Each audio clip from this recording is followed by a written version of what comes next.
আমাদের দেশে একটা স্লোগান আছে, দারিদ্র মুক্ত বাংলাদেশ চাই। এই স্লোগান বাস্তবায়নের জন্য ক্ষুদ্র ঋণ দেয় সুদে। সুদ ভিত্তিক অর্থ ব্যবস্থায় গরিব আগের চেয়ে আরো গরিব হয়। জাকাত ভিত্তিক অর্থ ব্যবস্থায় গরিব ধনী হয়। সুদ ভিত্তিক অর্থ ব্যবস্থায় মানুষ আগের চেয়ে আরো গরিব হয়। তাহলে বলেন, কোন অর্থ ব্যবস্থা দেশে দরকার, সুদ ভিত্তিক না জাকাত? এই জাকাত ভিত্তিক অর্থ ব্যবস্থা প্রতিষ্ঠিত করার জন্য এমন একজন যোগ্য শাসককে আমাদের দায়িত্বে বসাতে হবে, যিনি রাষ্ট্রীয়ভাবে জাকাতের বিধান চালু করবে। পবিত্র কোরআনের সূরাতুল হজ এই সূরার ৪১ নম্বর আয়াতে কারিমা তেলাওয়াত করেছে। এই আয়াতে আল্লাহ তাআলা শাসক সম্পর্কে আলোচনা করেছেন। শাসক চার কাজের যোগ্যতা রাখে এমন ব্যক্তিকে শাসক নির্বাচন করা, এটা মুসলমানের দায়িত্ব। কয় কাজের যোগ্যতা রাখে? চার কাজের যোগ্যতা রাখে এমন ব্যক্তিকে শাসক বানানো, এটা আমাদের দায়িত্ব, কর্তব্য। সূরা হজের ৪১ নম্বর আয়াতে আল্লাহ তাআলা এই চার কাজের যোগ্যতা রাখে শাসক সম্পর্কে আল্লাহ আলোচনা করেছেন। আল্লাহ তাআলা বলেন, আল্লাযীনা ইম্মাক্কান্নাহুম ফিল আরদি আকামুস সালাহ,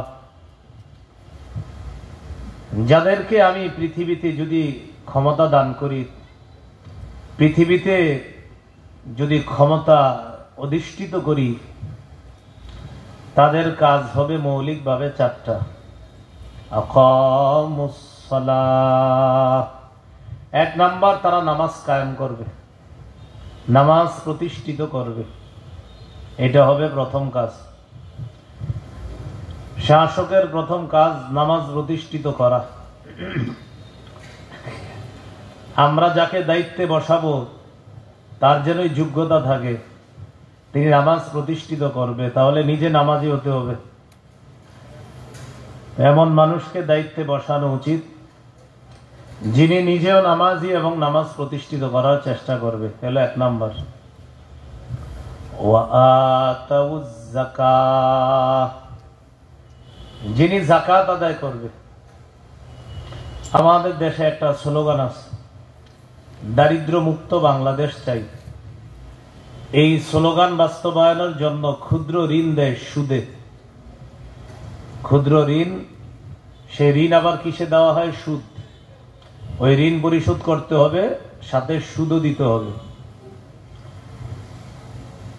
সুদ ভিত্তিক অর্থ ব্যবস্থায় একজন ধনী হবে, হাজারে গরিব হবে। একজন ব্যক্তি ১০০ জনকে ঋণ দিছে, এই ১০০ জন ঋণ পরিশোধ করবে, সাথে সুদ। তো একজন ধনী হইতেছে, আর ওই ১০০ জন আগে গরিব ছিল, গরিব থাকার কারণে তো ঋণ নিছে, নেওয়ার পর এখন ঋণ পরিশোধ করতে গিয়ে সাথে আবার সুদ দিছে, দেওয়ার পর আগের চেয়ে আরো গরিব হয়েছে।